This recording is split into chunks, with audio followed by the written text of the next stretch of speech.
Good morning, everyone. I'd like to begin this morning with our land acknowledgement.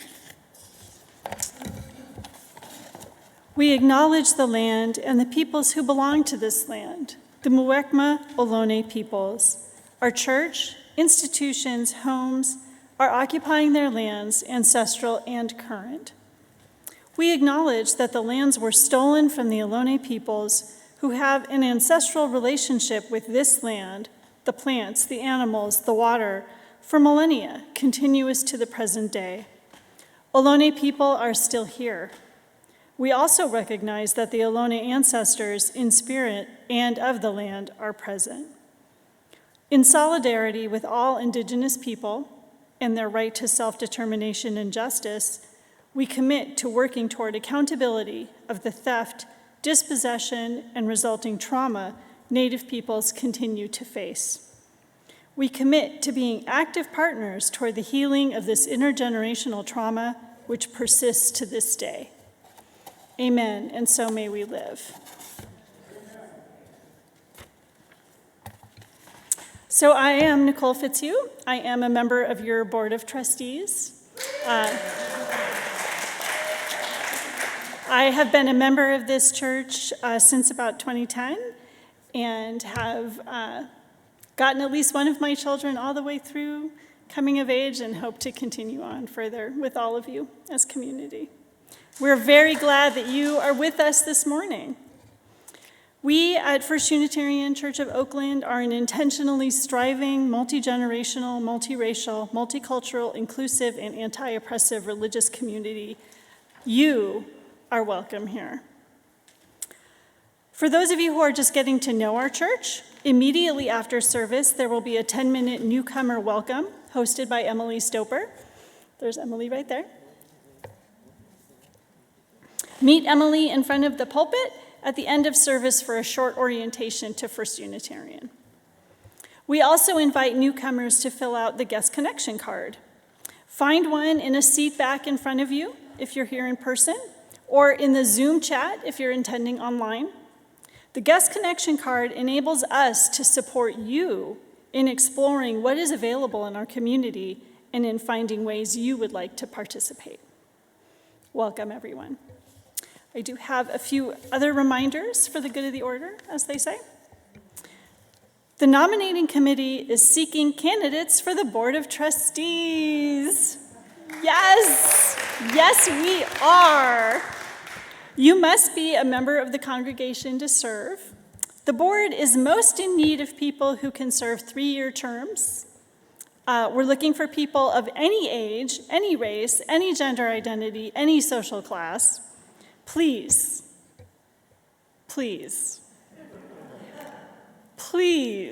consider serving.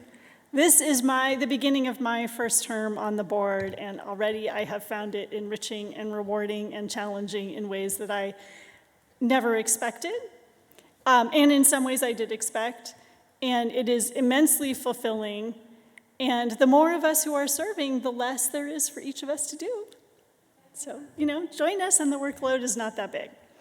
It is something that is so crucial to the success of this community, so I hope and implore you all to give it some thought.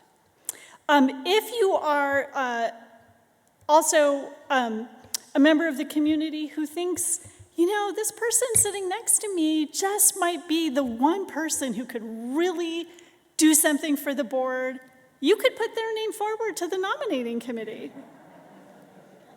You can contact that committee through the email boardnomination@uuoakland.org or by talking to a member of the nominating committee, Laurel Eggenberger, Corliss Smith, or Chris Wedding-Kroll.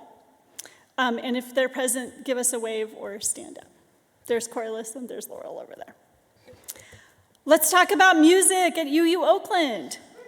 Yes. What do you like about music here at church? What would you change? The music visioning team wants to know. Please come to one of 3 Zoom listening sessions next week, either on Monday morning or Tuesday or Thursday evening. The team will listen to you say what you want in the church's music programs next fall. The listening session dates and Zoom links are in the Chalice chatter. If you can't make it, participate in the survey online or in Venti Hall after service all through January. Look for Josh Rose. Yay, Josh. He will have paper surveys for you to complete. The team says, your feedback is music to our ears. Ask any music visioning team member for help. And if anyone else besides Josh is here, give us a wave. There's Susan, Dick. I think that's Vincent in the back. Thank you all. This month, instead of hosting the usual First Sunday anti-racism and anti-oppression gathering, the Journey Toward Wholeness team is leading a field trip this afternoon to tour the Hella Feminist and Angela Davis special exhibitions at the Oakland Museum of California. JTW has reserved a limited number of tickets, and if you'd like to have one set aside for you, email to let Linda Proper at Sanford know. No, see me. Oh, there's Donna in the back. You may also be able to purchase your own ticket. Please plan to meet up at the museum ticket booth at 1000 Oakland Street by Oak Street, 1000 Oak Street by 1:15 p.m.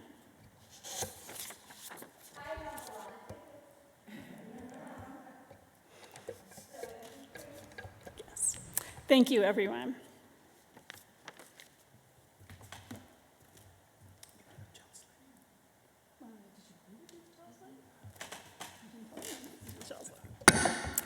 Will you please join me in saying the words on the screen for our chalice lighting? And if you know the gestures, follow along. We light this chalice, the symbol of Unitarian Universalism.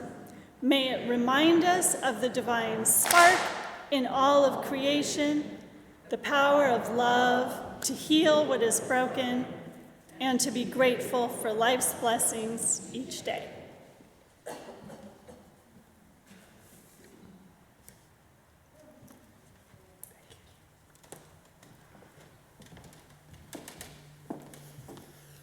Good morning. Oh, it is such a gift to be with you today, here in the sanctuary and on Zoom.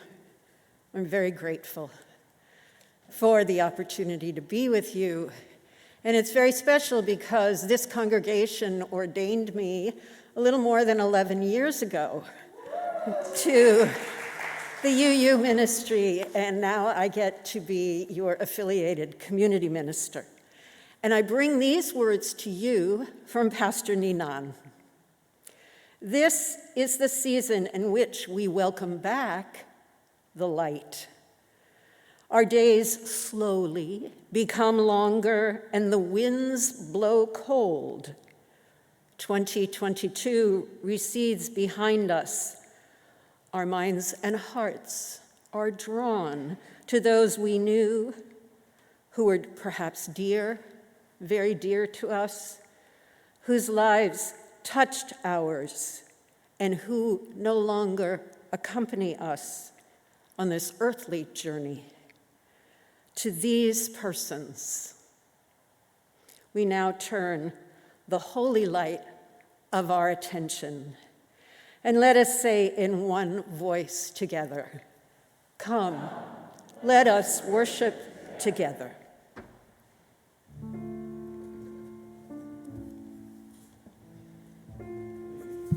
Please remain seated, and we will sing "Return Again."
Good morning. My name is Jeffrey Melcher. I'm your Director of Religious Education. It's really a pleasure to be here today.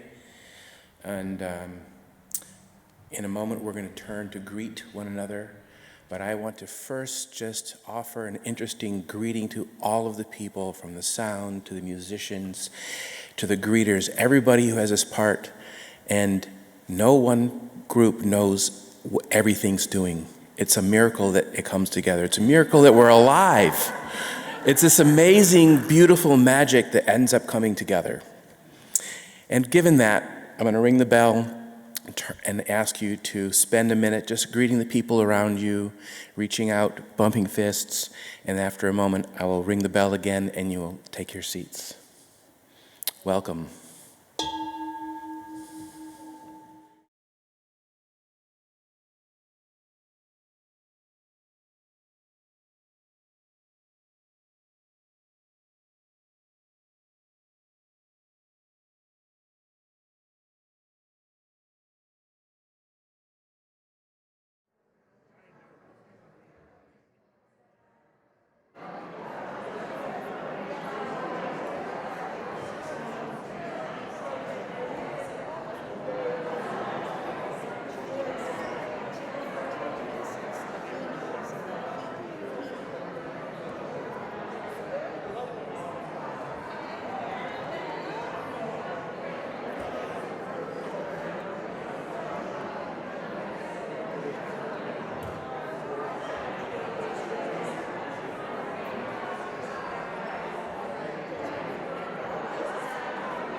Look at it, it's just so, Let me thank them for greeting each other. yeah. Thank you for greeting each other and in sharing those warm welcomes.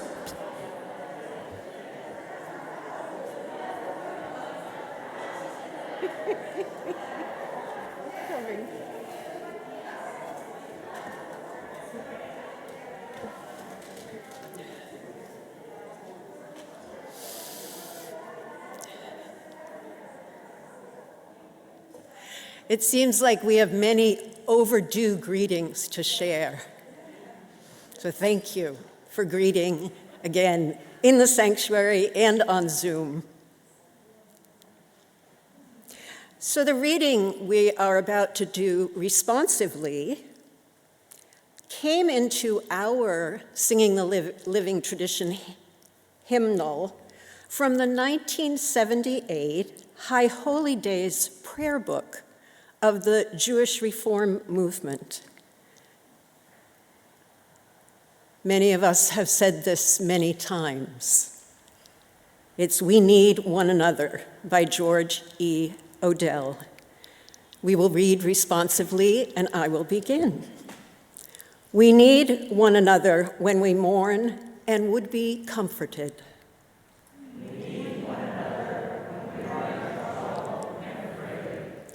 We need one another when we are in despair, in temptation, and need to be recalled to our best selves.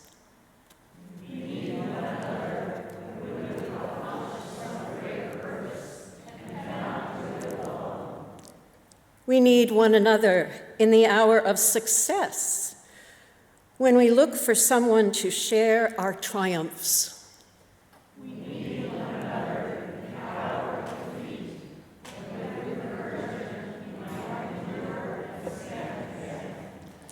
We need one another when we come to die and would have gentle hands prepare us for the journey.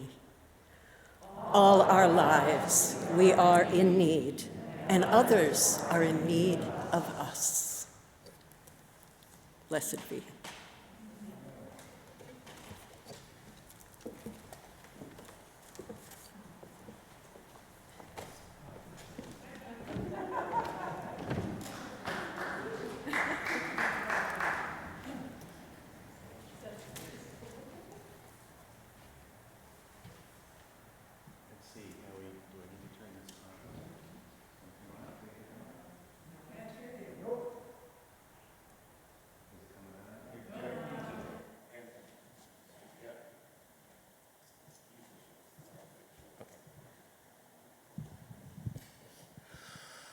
Moments of silence in large groups of people, they're always really interesting.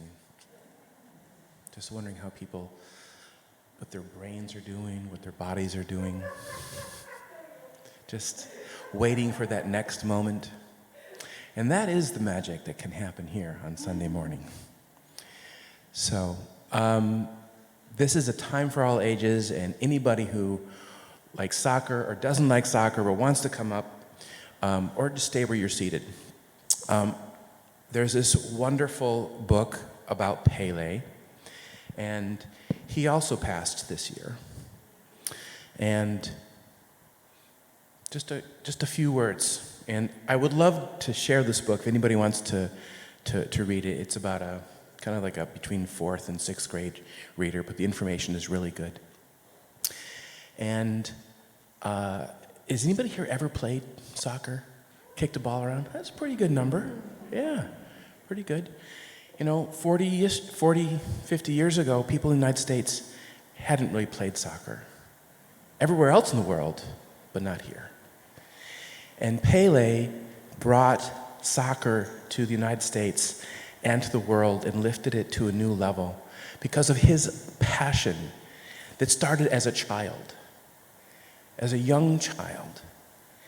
And no shoes. He and his playmates, they didn't have shoes until they were about 7. So they're out and they're kicking. And they didn't even have a ball. They took an old sock and stuffed it with rags and tied it off. They loved soccer so much. They didn't let anything stop them.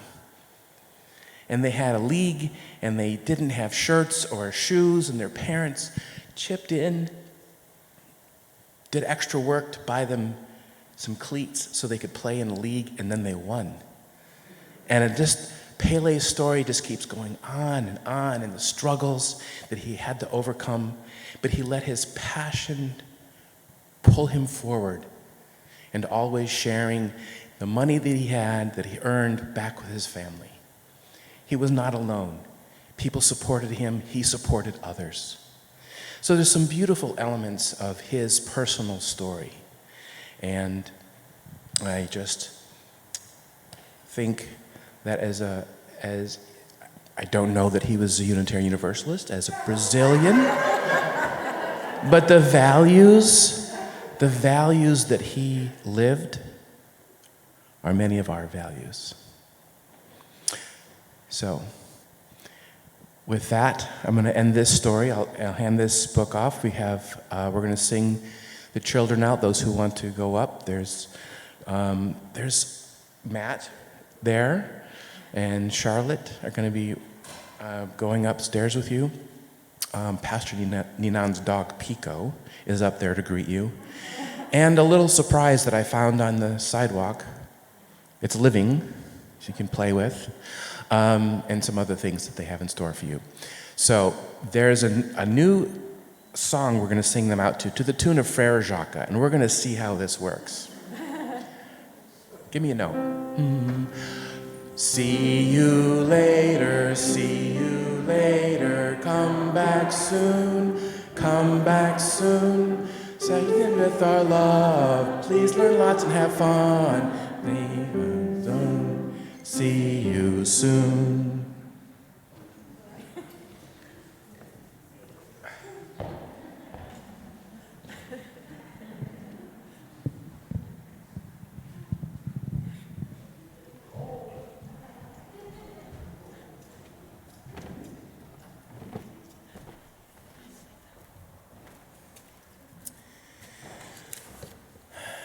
And now is the tradition in our congregation to do an embracing meditation where we have a ritual of naming those who we are holding in our hearts and our minds. We will be doing a ritual later for remembrance of those who have passed this year as well, with the candles and things. But right now in this space, in this moment, if you have somebody that you would like to send thoughts, meditations, healing prayers out, go ahead and call out their name. Pastor Ninán. My grandfather turning 7 tomorrow. Jef.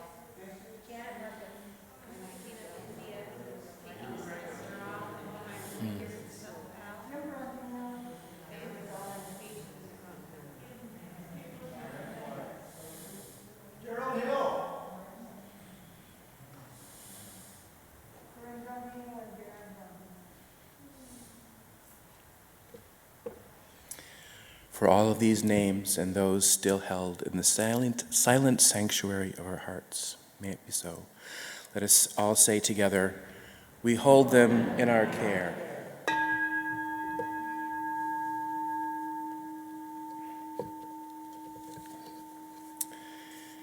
And now we will have a series of short reflections alternating with music. First is Bev Smurha.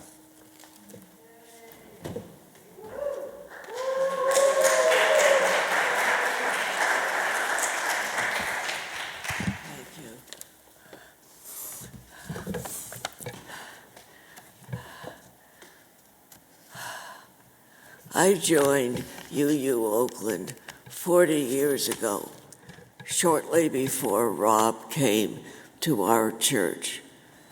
The minister at that time was really boring, and the services were just flat. Fortunately, he left after just a few weeks, and I was curious to learn who would be next. When Rob appeared, I was eager to see just what kind of ministry he would bring. Rob was quite a newish minister and was filled with a passion to establish a solid ministry with a fully engaged congregation. He was persuaded to have members of the congregation participate in the service with him as worship associates or even sometimes the preacher. And then fairly soon, he was really pleased when members participated in the service with him because he could see that this was a way for us to build a strong and warm community, as well as a healthier, functioning church.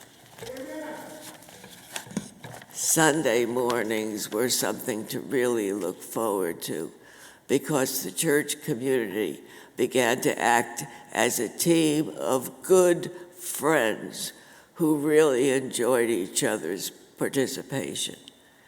Since Rob loved to sing, and as someone chose to teach the congregation how to sing, he realized that singing was a good way to further build our warm and community. And we just did lots of that. After a bit, the word spread around the association that Oakland was a warm and inviting place to be on Sunday mornings, and the membership began to grow much faster. Personally, the dreary church that I first joined had finally morphed into a significant part of my life, which has continued. And it was such a joy to spend Sunday mornings surrounded by warm and caring friends. We continue to use this congregational response, which was treated during Rob's ministry, to the work of a church which is weaving a tapestry of love we call community. We dedicate ourselves, and these are offerings. And so things continue. Thank you.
Well, good morning, folks.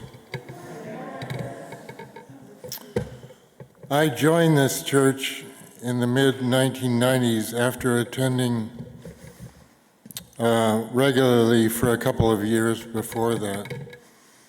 This was the first UU church I have attended.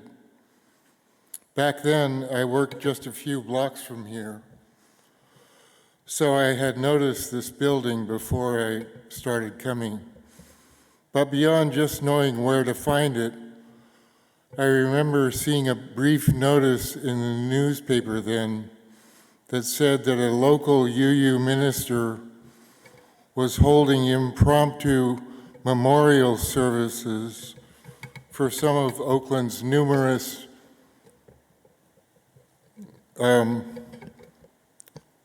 murder victims at the sites where they had been killed.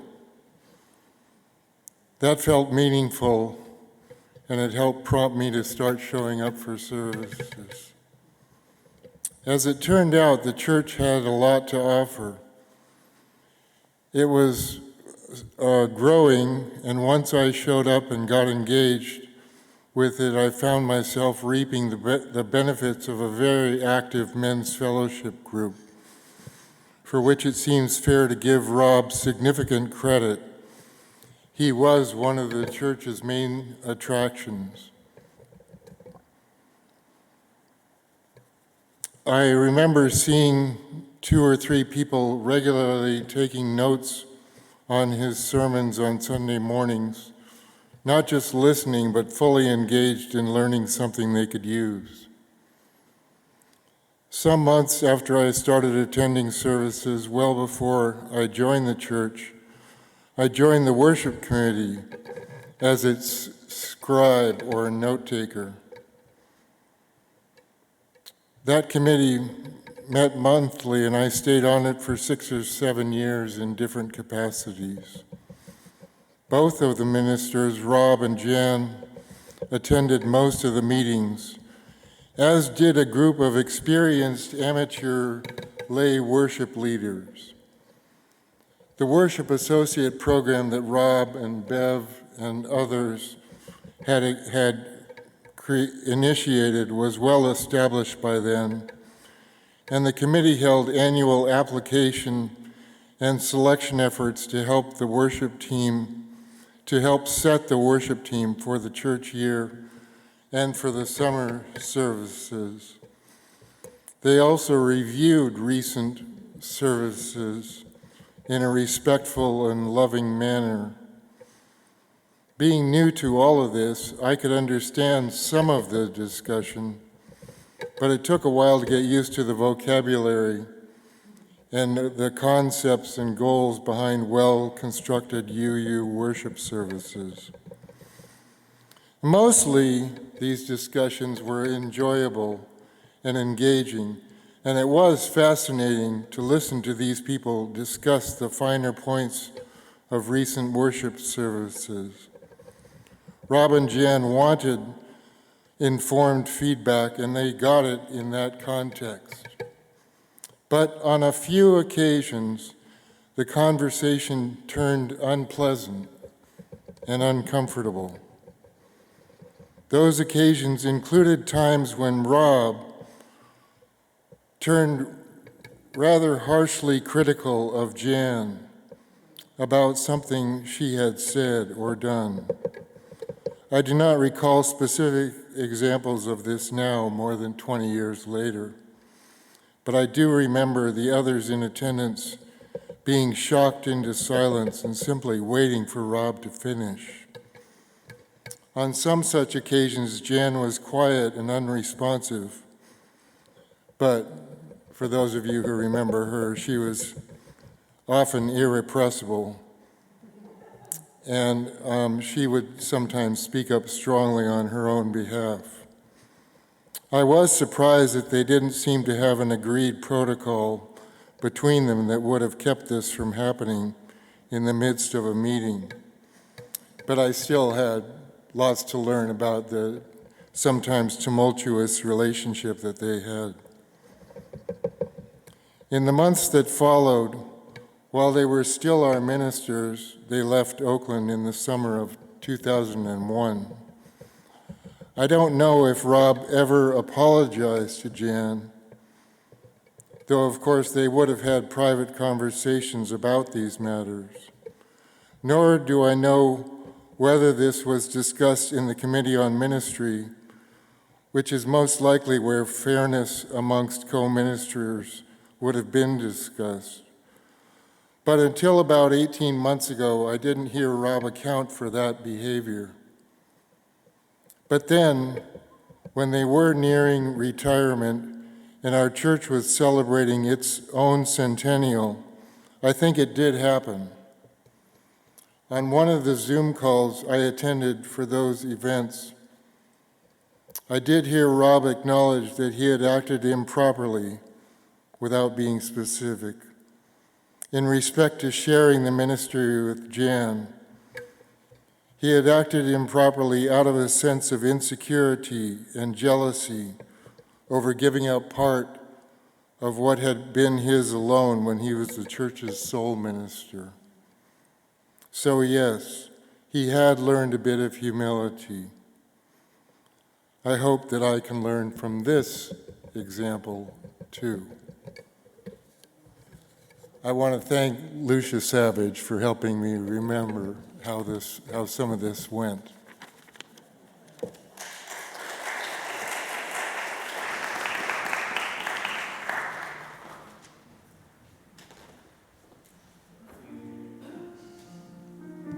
Please remain seated and we will sing Comfort Me.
Hello, my name is Heather McLeod. I joined this congregation when I was 26 years old, 38 years ago. I had been raised Unitarian Universalist in a fairly humanist congregation, and although I loved the denomination, I did not see it as a source of spiritual depth. Rob changed this. The first time I had a personal conversation with Rob Eller Isaacs was on a church retreat. Rob and Jan and my husband David and I soaked in the hot tub as Rob talked about why it was important to pledge a significant amount of our income on a monthly basis to the church. What we are doing together as a congregation is important enough to make a sacrifice, he explained. As a 26-year-old, I felt honored to be taken that seriously and to be invited to take part in something meaningful enough that it required a pledge that stretched me, not just a little spare change. For me, the most important part of Rob's ministry was this, that he challenged us to be better and more powerful than we thought we were. He challenged us to reclaim the language of religion from the religious right and make it our own. He knew that many of us had wounds from previous religious experiences that made us avoid words like worship, sacrifice, sin, faith, God. Even if we defined ourselves by our spiritual wounds, he didn't. He knew that the words and practices of religion have power, and he wanted that power for us. He encouraged us to find the depth that a regular spiritual practice would give us. Rob led prayer workshops that taught me a way to pray that was more than just asking God to give me things. In fact, it didn't require a belief at all in God. In the small communal confessions he led 3 times a year in the Star King room, he explained that the English word sin originates from an archery term that means to miss the mark. It was healing to confess aloud to each other the ways we were missing the mark in our lives. And it was even more healing to make our confessions of faith, speaking of those things in our religious community that helped us find meaning, joy, and connection in the face of those sins. Rob made a wealth of spiritual depth available to me. He knew that we were strong enough to wrestle with the words, stories, and practices of religion until they blessed us.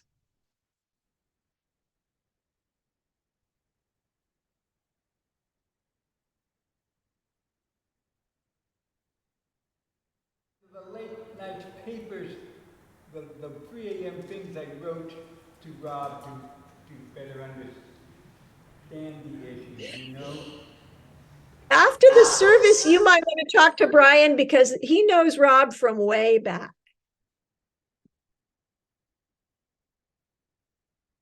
But that's all for me.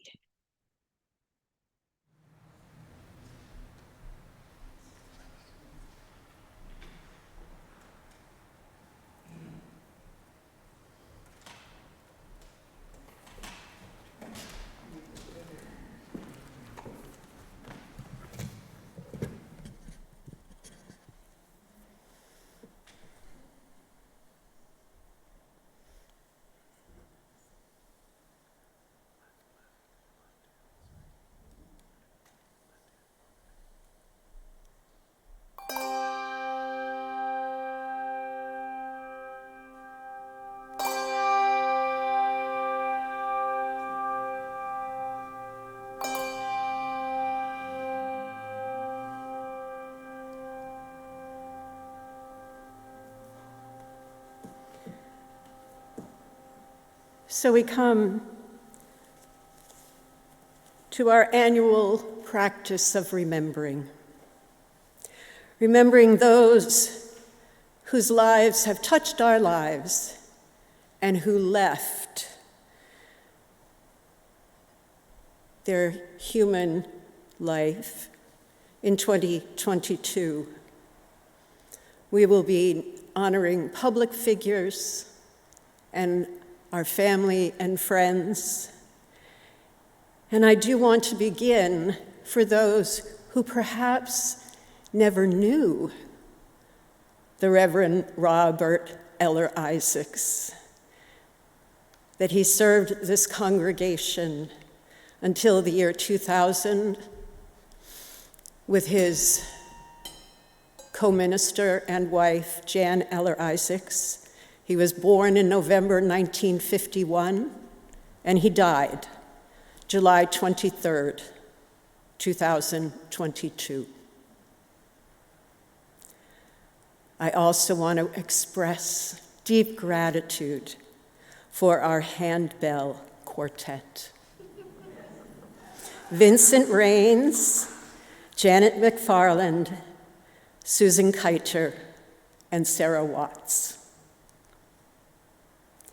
So our ritual begins with the introduction of our pastoral associates, those people who have committed to serving you this year.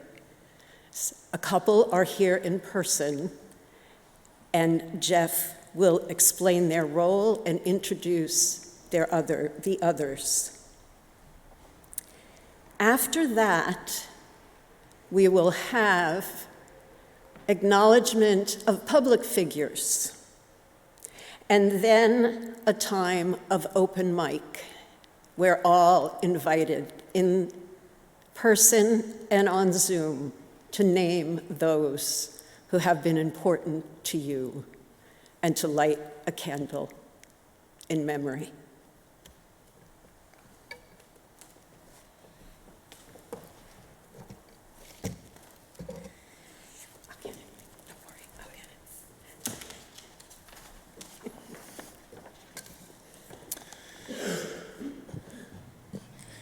In this special ceremony, once a year, for those of you who are visiting today, this is a special occasion. I do want to inform and remind people that we have a pastoral associates care team, and Carol Wood and Evelyn Sheridan are two of our people who are serving on that, and so say hi to them sometime. Not here today are Judith Hunt, although Judith may be on Zoom. Hi, Judith. Kevin Mann and Annette Williams. So whether or not you need pastoral care, just stop and say hello and connect with them, right? Begin that relationship. The pastoral associates in their roles practice being present with compassion, listening to support, and not to fix. It is a ministry of being, a ministry of presence, to help you or others and witness your journey. They're open to a couple more people joining the Pastoral Associates team, so if that sounds like something you're interested in, you can talk to one of them or Pastor Ninán. If that doesn't quite sound like your cup of tea, there is another group called Lend-a-Handers. It's a more active, like, deliver groceries, do an errand, make a phone call, different kinds of things, and they're smaller, kind of a one-off kinds of things. Again, if you're interested in that, you can talk to the Pastoral Associates or Pastor Ninán.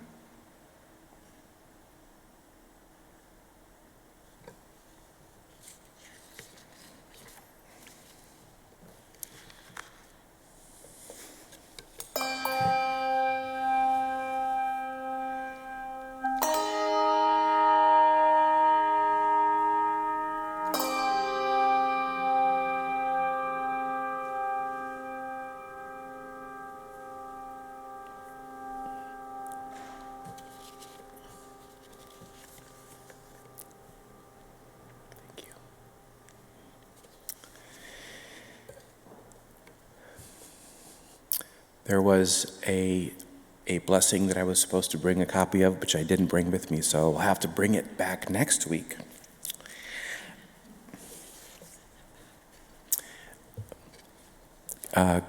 Carol and Evelyn, you can have it go back now. Thank you. They will come back again, and when it comes time for the helping with the coming forward, the lighting candle or speaking.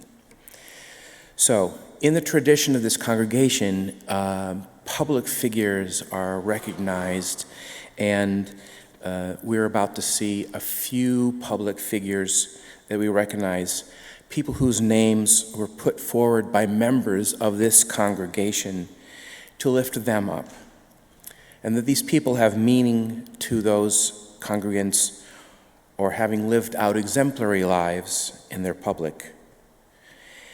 They are only a few of the many brilliant human beings who blessed this world until their passing this year. Madeleine Albright, the first woman to serve as the United States Secretary of State. Thich Nhat Hanh, Vietnamese Buddhist monk, peace activist, author, poet, and teacher, historically recognized as the main inspiration for engaged Buddhism. Barbara Ehrenreich, American author and political activist, prominent in the Democratic Socialists of America. Nichelle Nichols, American actress, singer, and dancer, best known for her portrayal of Nyota Uhura in Star Trek. She also promoted NASA programs and recruited diverse astronauts, including some of the first female and ethnic minority astronauts. Sachin Littlefeather, multi-ethnic American actress, model, and activist on behalf of Native American civil rights. Bill Russell, basketball legend, a mentor to many young athletes, and a civil rights icon. He was awarded the Medal of Freedom by President Obama. Queen Elizabeth Alexandra Mary II, Queen of the United Kingdom, who presided over significant changes in the British Empire in her 70-year reign. Sir Sidney Poitier, groundbreaking Bahamian American actor, activist, film director, and diplomat, knighted by Queen Elizabeth II. Pharoah Sanders, Black American jazz saxophonist who played a prominent role in the development of free jazz and spiritual jazz through his work as a member of John Coltrane's groups.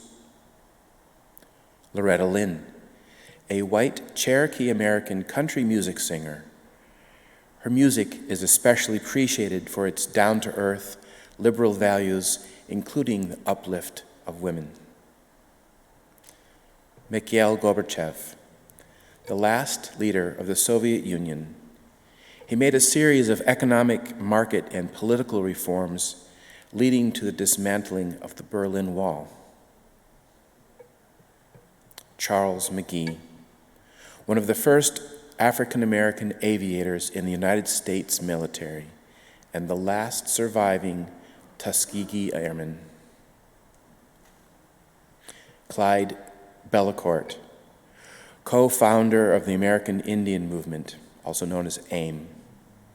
His Ojibwe name, Nigon Wiwe Widun, means thunder before the storm. And Chesley Christ, television correspondent, attorney, and model, crowned Miss USA in 2019. Chesley suffered from high-functioning depression and died by suicide. We implore anyone who is having thoughts of self-harm to reach out for help and remember that we, the church staff and pastoral associates, are here to help.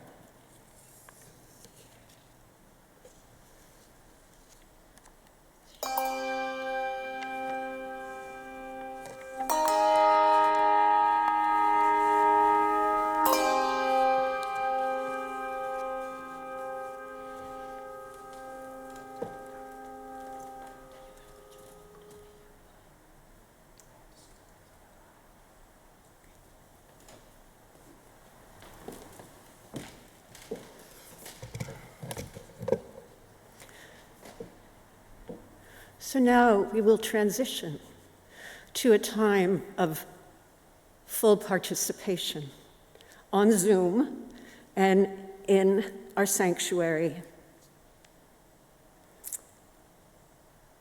There are candles on both sides. There are mics on both sides. I invite you to come forward on the side aisles and return in the middle aisle. And to speak, or on Zoom, to speak together or write in the chat the names of the people you want to lift up. Their name, a sentence, and that we all hold each other in this ritual of remembering and honoring. Please come forward on both sides.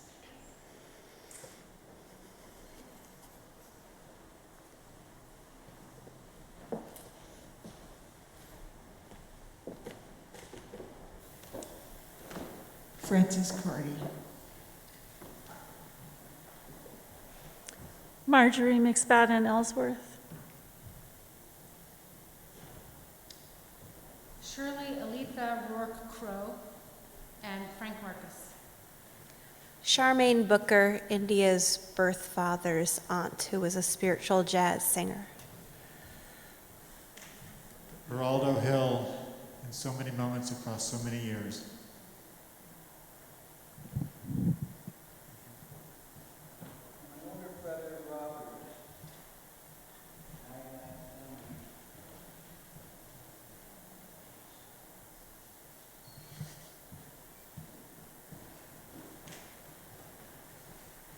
My mother, Emily Ransom.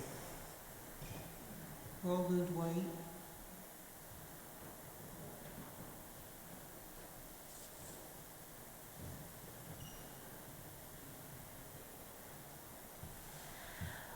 My aunt and uncle, Al and Judy Ramirez and Scott Lemon. Rob Eller Isaacs, may what he dreamed be ours to do. Nita Crow's mother, Shirley Crow. Linda Newman's husband, Hans. Judith Hunt's brother-in-law, George Epley. Emily Ransom, Geraldo Hill.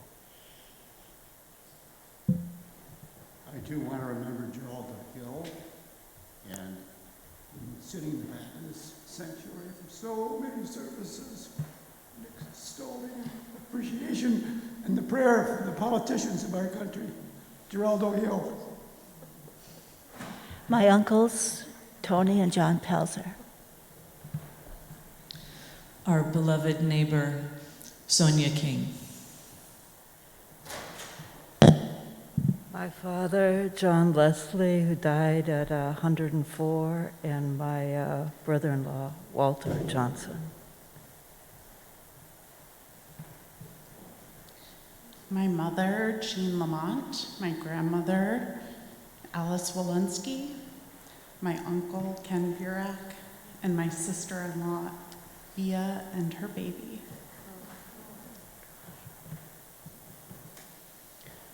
The mother of a dear friend of mine, Louanne White. My beloved sister, Elizabeth Ford. Samuel Bloom, Tony Castro, Mike and Gail Lynch, and Aunt Susie. Robert Sanders. Leela, Tom Kwan, Miss Gappa, 1992, and dear friend. Corey Elliott, HIV rights activist and homeless rights activist and relentless party animal. John Glasheen and David Hurtis, two close friends from our Rhode Island church.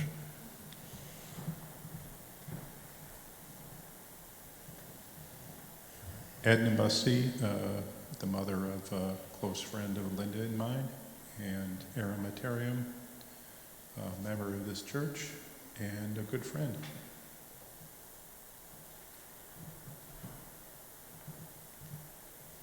Feminists and friends, Eve Norman and Anna Franklin, and my mother, Lorraine Egenberger.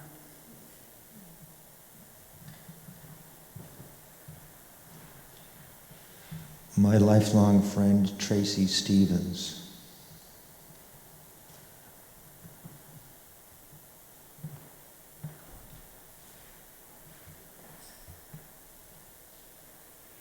My uncle, Steve Cassidy, and my good friend, Marcia Saxton. My sister-in-law, Sheila Riley, and I also have to mention again Rob Eller Isaacs, whose death I just learned about this morning.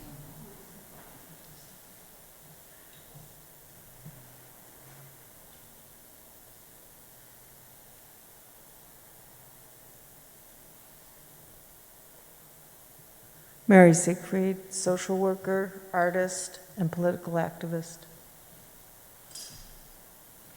And as I forgot to mention my younger brother's pet Chihuahua, Ruby, who died sometime this year and did not greet me with her 8-minute bark when I'm at the door visiting him. Thank you, Brian. Thank you. And for all that remains in the silent sanctuary of our hearts.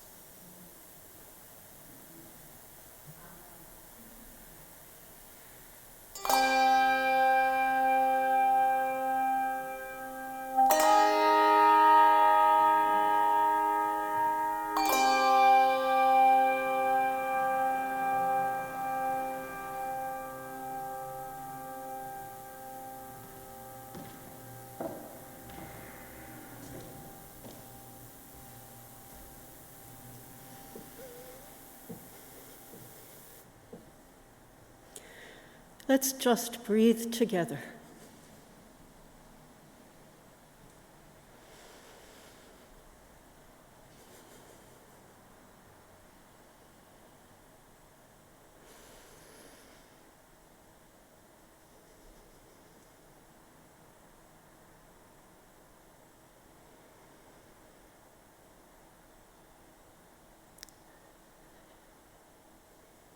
And if sound wants to come on the out-breath, let it sound.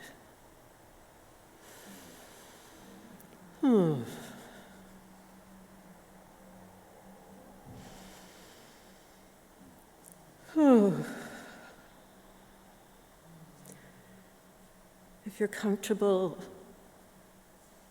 a hand on your heart or your head, or hold your face.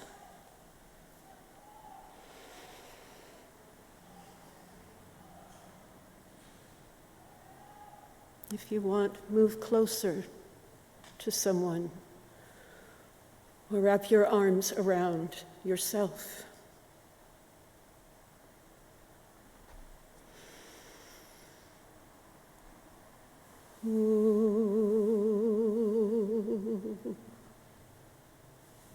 Let's make tone together.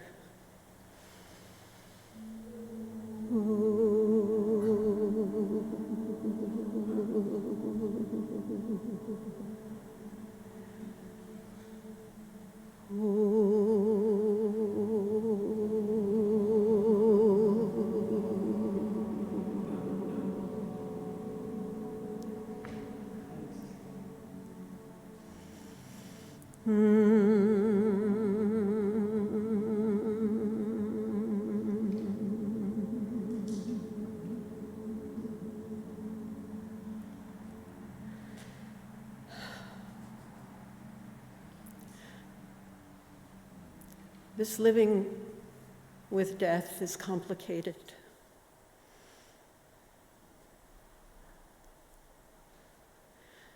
There are people who have gone before us now that we admired, that guided us, inspired us. There are people who loved us and whom we loved. And there are people where relationships were complicated. There was love and there could be hurt. There was joy and disappointment. Remembering can bring back moments of incredible joy and memories of what could never have been said, perhaps.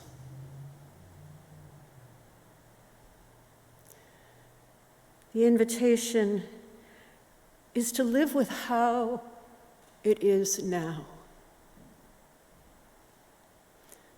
And even perhaps, if this is your inclination, to allow that relationship, those relationships, to continue, to evolve. We each have our own rhythms for grieving. May we honor the ebb and the flow and whatever time it takes. And may we seek friendship, companionship, sharing and listening to each other's stories. And let go, if possible, of being sunk in what could have been, but can never be changed.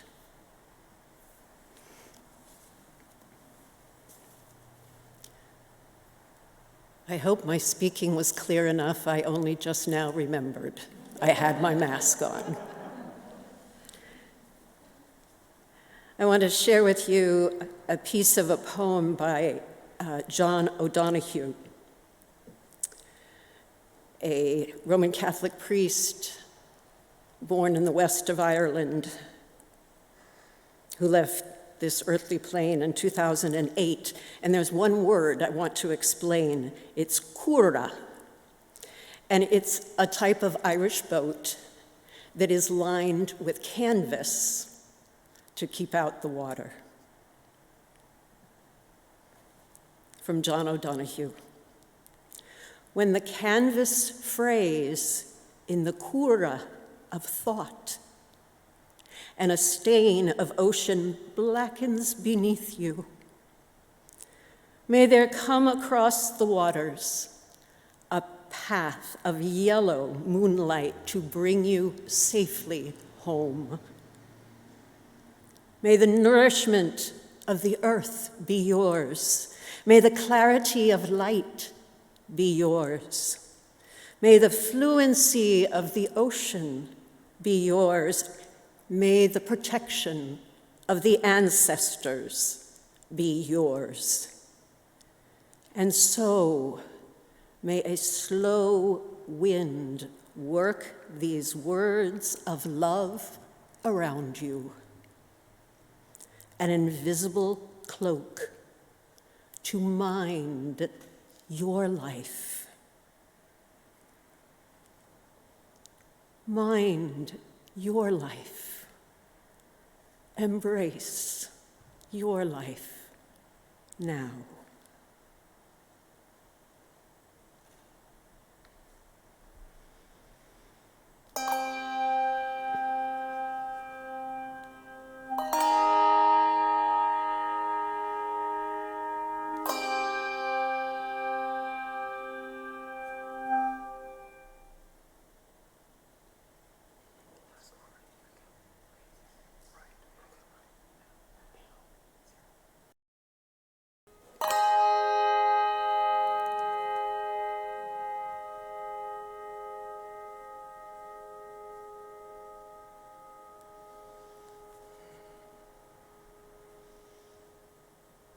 Blessed be.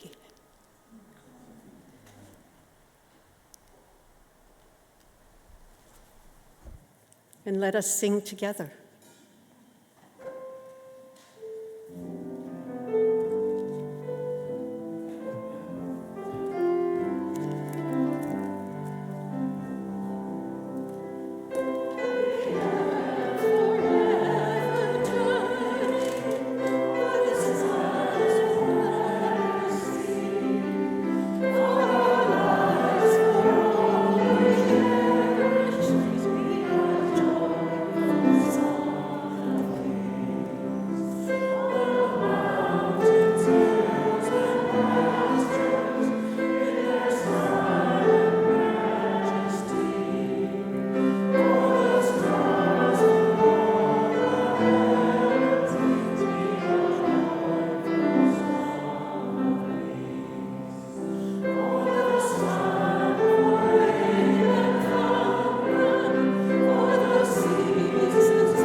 This morning, I read in a newsletter from the New York Times Well section, so you know it must be true, that there are 3 things you can do to sustain happiness. One of the main sources of happiness, they say, is making connections with others. Once you've made those connections, you have to work to keep them going. You should set specific goals, they say, like getting together with people in a common environment regularly. You should commit to consistency, such as participating in something like a church, where you see people every week. You should make these moments a ritual. Well, First Unitarian Church of Oakland will allow you to connect with like-minded people doing like-minded things regularly, where the consistency is here in place for you. We can participate in rituals together, like the ritual of remembrance, like singing, like listening to poetry, like drinking coffee together and talking about what we've heard and learned from our reflections and sermons. But to make this work, to make this environment possible, to make it a place where those connections can become real, we need your support. We need your time, we need your talents, and we need whatever treasure you have to spare, even if it's your spare change or if you can make that stretch that Heather talked about in her reflection.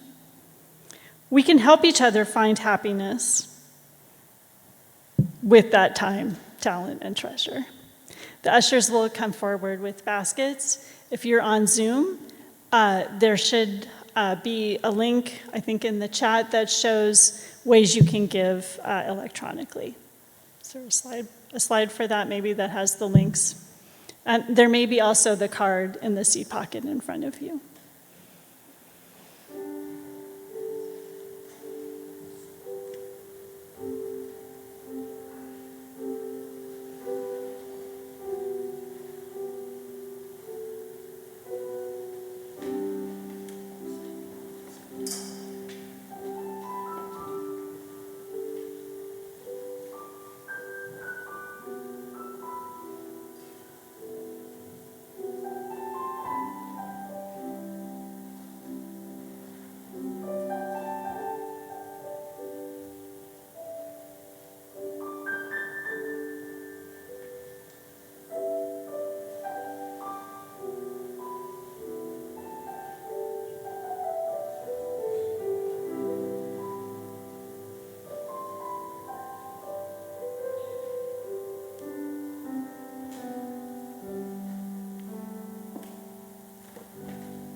And let us say the words of our congregational commitment created for and by our congregation so many years ago.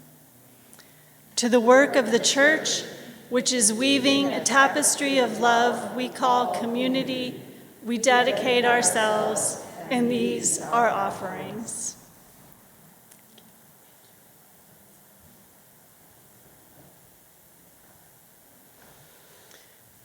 And so our ritual of remembering and honoring concludes in this moment, but will of course go on in all our lives. Here on Zoom, we are together. And for those who can, please continue the connection in Venti Hall, and on Zoom, continue the conversation together. I'd like to invite you into a sung benediction for each other. And the words are on our wonderfully projected screens. I'll try it through once, and then please join me. It's adapted from a group called Libana. It's a women's music group. according to the photograph, the best I could make out is an all-white women group and has been playing ritual music for many, many, many, many years.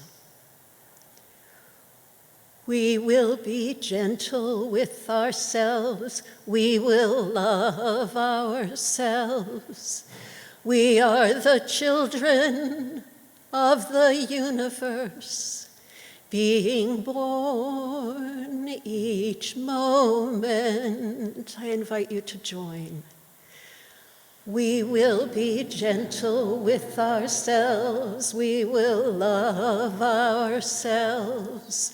We are the children of the universe, being born each moment.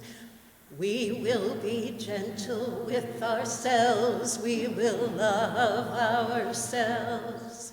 We are the children of the universe, being born each moment.